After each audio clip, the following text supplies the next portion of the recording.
বাবা, নৌকা আর একটু সামনে নেব। ওই যে বড় পাথরটা দেখছেন, ওটার পাশ দিয়ে ঝর্ণার পানিটা কি সুন্দর হয়ে নামছে। হ্যাঁ হ্যাঁ, অবশ্যই নিন।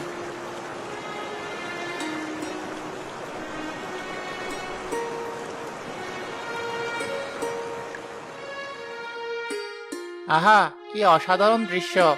এমন স্বচ্ছ পানি আমি জীবনেও দেখিনি। পায়ের নিচের প্রত্যেকটা সাদা পাথর গোনা যাচ্ছে। সত্যি মনে হচ্ছে যেন কোনো শিল্পীর আঁকা ছবি। এই জায়গার নাম ভোলাগঞ্জ সার্থক।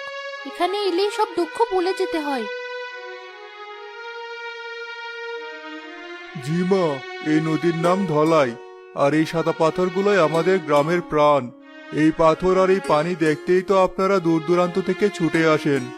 আপনাদের গ্রামটাও খুব সুন্দর, আর মানুষগুলো আপনাদের মতো সহজ সরল।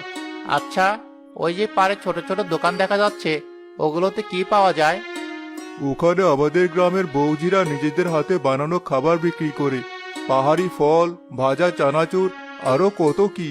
আপনাদের নামিয়ে দেব, খেয়ে দেখবেন, খুব মজা পাবেন। হ্যাঁ, নামিয়ে দিন। ফেরার সময় আপনার নৌকাতেই ফিরবো।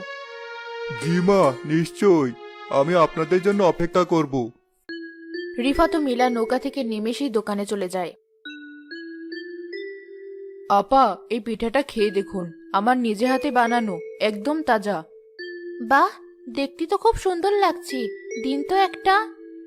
নিন আপা। আর ওটা হচ্ছে আমাদের পাহাড়ি আনারস, যেমন মিষ্টি তেমন রস।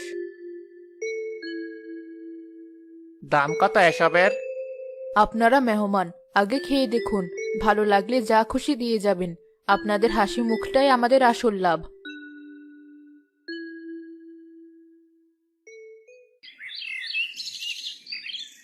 ফাতেমা চাচি, ময়নাল চাচা কই? একটা ভাড়া এসেছে শহর থেকে, তাকে তো দেখছি না। ময়নাল ভাই তো নতুন পর্যটকদের নিয়ে নদীর গভীরে গেছে। তুই বরং তোর নৌকাটা নিয়ে যা, লোকটাকে বসিয়ে রাখিস না। ঠিক আছে চাচি, ভাবছিলাম চাচার সাথে দুটো কথা বলবো। গ্রামের সামনের ঘাটটা মেরামত করা দরকার, পর্যটকদের নামতে কষ্ট হয়। সে কথা তো মোড়ল সাহেবকে বলতে হবে। উনি তো গ্রামের মাথা। উনি বললেই কাজ হবে। জব্বর মিয়ার কথা বলছেন? উনি নিজের স্বার্থ ছাড়া আর কি বোঝেন? কতবার বললাম, উনি কানেই তোলেন না। আসতে বল বাবা, কেউ শুনলে আবার বিপদ হবে। যা, তুই ভাড়াটা নিয়ে আয়।